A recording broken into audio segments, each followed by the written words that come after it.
எனக்குள்ள இருக்கிற எல்லா விஷயத்தையும் உன்கிட்ட பேசணுங்கிறதுக்காக தான் இங்க வந்திருக்கேன். அதுக்கு முன்னாடி நீ எனக்கு ஒரு சத்தியம் பண்ணணும்.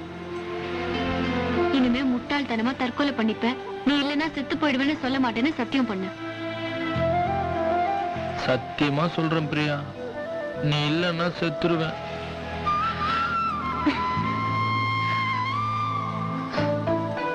இந்த உலகத்துல எந்த ஒரு பொண்ணுகிட்டையும் பர்மிஷன் கேட்டுன்னு காதல் வராது பிரியா. அது இந்த பாழா போன மனசுல தானா வந்துடும். நீ எனக்கு கிடைக்கலன்னா எனக்கு சாவணும்னு மட்டும்தான் தோணுது. என்ன செத்துருவேன்னு பிளாக்மெயில் பண்றியா? நான் செத்தாதான் என் காதலை புரிஞ்சுப்பேன்னா சரி பிரியா.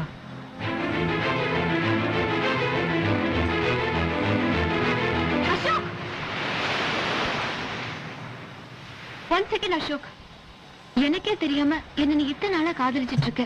உனக்குள்ள இருக்கிற ஒருதலை காதல நீ என்கிட்ட ஓப்பனா சொல்லிட்ட. நீ என்ன உண்மையா லவ் பண்ற, நான் புரிஞ்சுக்கிறேன். ஆனா அதுக்கு முன்னாடி நான் ஒரு விஷயத்தை தெரிஞ்சுக்கலாமா? உன் லட்சியம் என்ன?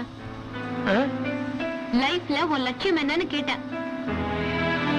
சில பேருக்கு டாக்டர் ஆகணும்னு இருக்கும், சில பேருக்கு இன்ஜினியர் ஆகணும்னு இருக்கும், சில பேருக்கு டான்ஸ், மியூசிக் இந்த மாதிரி எதுலயாவது பெரிய ஆளா வரணும்னு இருக்கும்.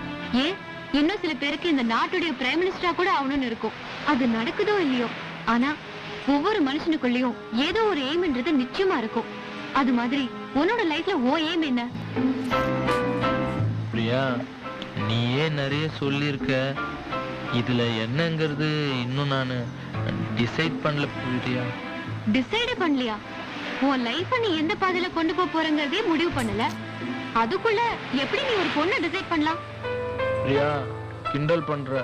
4 லட்ச ரூபா வச்சு பிசினஸ் பண்ண, லாஸ் ஆயிடுச்சு. நான் என்ன பண்ணுறது? லாஸ் ஆயிடுச்சா? நான் கேட்கணும்னு தப்பா நினைக்காத. குப்பை பொறுக்கிறவன் கூட வெறும் கோணிய தோல்ல சுமந்துக்கிட்டு ஊர்ல இருக்கிற எல்லா குப்பையும் வாரிட்டு ஒரு நாளைக்கு 100 ரூபாய் சம்பாதிக்கிறான். அவன் எந்த விதமான முதலும் போடுறது இல்லையே.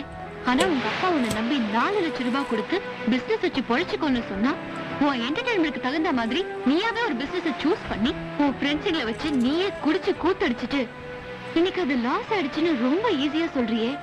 அந்த பணத்தை சம்பாதிக்கிறதுக்கு உங்க அப்பா எவ்வளவு கஷ்டப்பட்டிருப்பாரு. ஆனா நீ இன்னை வரைக்கும் உன் ஃபேமிலிக்காக என்ன செஞ்சிருக்க? உங்க அம்மாவுக்கு ஒரு ஜாக்கெட் பிட்டு, உன் தங்கச்சிக்காக ஒரு ஸ்டிக்கர் போட்டு, உன் தம்பிக்கு ஒரு பேனா. கேட்கறன்னு தப்பா நினைக்காத. நீ மாசமான ஹேர் கட் பண்ணிக்கிறியே, இன்னைய வரைக்கும் செல்ஃபா ஒரு 25 ரூபாய் செலவு பண்ணிருக்கியா? அதெல்லாம் வேணாம். ஆனா ஒரு பொண்ணு மட்டும் வேணும்னா நீ ஒரு செல்ஃபிஷ் இல்ல? முதல்ல வாழ்க்கையில நீ எதெல்லாம் இழந்திருக்கன்னு யோசிச்சு பாரு.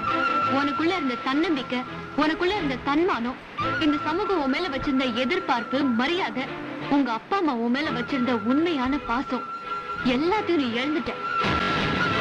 ஆனா இன்னைக்கு எவ என்னன்னு தெரியாம நீயாவே காதலிச்சுட்டு நீ இல்லைன்னா அந்த இழப்பை தாங்க முடியாதுன்னு சொல்ற.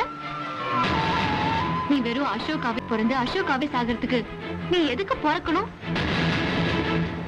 உன் பேருக்கு முன்னாடி உங்க அப்பாவுடைய இனிஷியல் மட்டும் போதாது, ஒரு ஹைலைட் இருக்கணும். உன்னை பத்தி ஊர் உலகத்துக்கு தெரிய வேணாம். அட்லீஸ்ட் உன் பக்கத்து தெருவுல இருக்கிறவங்களுக்காவது நல்ல விதமா தெரிஞ்சிருக்கணும். உன்னை நான் முட்டாள்னு சொல்லல அசோக். ஆண்டவன் எல்லாருக்குள்ளயும் ஒரு அறிவுத்திறனை ஒளிச்சு வச்சிருக்கான். அதை என்னங்கிறது வெளியில கொண்டு வா. உனக்குள்ள இருக்கிற திறமை என்னன்னு இந்த உலகத்துக்கு காமி. அப்புறம் எல்லாமே உன்னை தேடி வரும். பிரியா, இந்த உலகத்துல ஒரு பொண்ணை காதலிக்கிறதுக்கு வெறும் ஆம்பளைங்கிற தகுதி மட்டும் இருந்தா போதும்னு நினைச்சேன். ஆனா அந்த ஆம்பளைக்கே ஒரு தகுதி வேணும்னு நீ சொல்லி புரிஞ்சுக்கிட்டேன் பிரியா. இப்போ நான் 0 பிரியா. ஆனா நீ இருக்கேன்னு ஒரு வார்த்தை சொன்னா இந்த உலகத்துல எதை வேணாலும் சாதிக்கிறேன். நீ யாருங்கிறது ப்ரூவ் பண்ண அசோக். அப்புறம் நான் என்ன, உன் பின்னாடி 1000 பொண்ணுங்க வருவாங்க. அந்த 1000 பொண்ணுங்க வானா பிரியா, நீ இருக்கேன்னு ஒரு வார்த்தை சொல்லு. நீ இருக்கேன்னு சொன்னா இந்த உலகமே எனக்கு வெளிச்சம். நீ இல்லைன்னு சொன்னா இந்த உலகமே எனக்கு இருட்டு. சத்தியமா சொல்றேன் பிரியா, நீ இல்லைன்னா நான் செத்துருவேன். நீ இருக்கிறேன்னு ஒரு வார்த்தை சொன்னா அந்த வார்த்தை என் வாழ்க்கையே மாத்திடும்.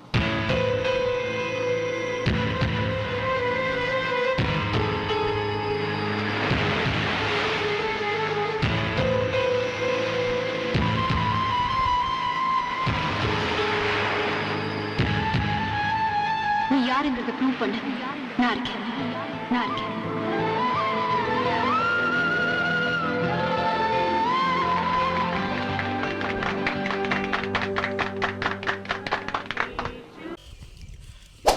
வீடியோவில் இதே மாதிரி நல்லா ஆக்டிங் பண்ணி வீடியோ போடுவேன்.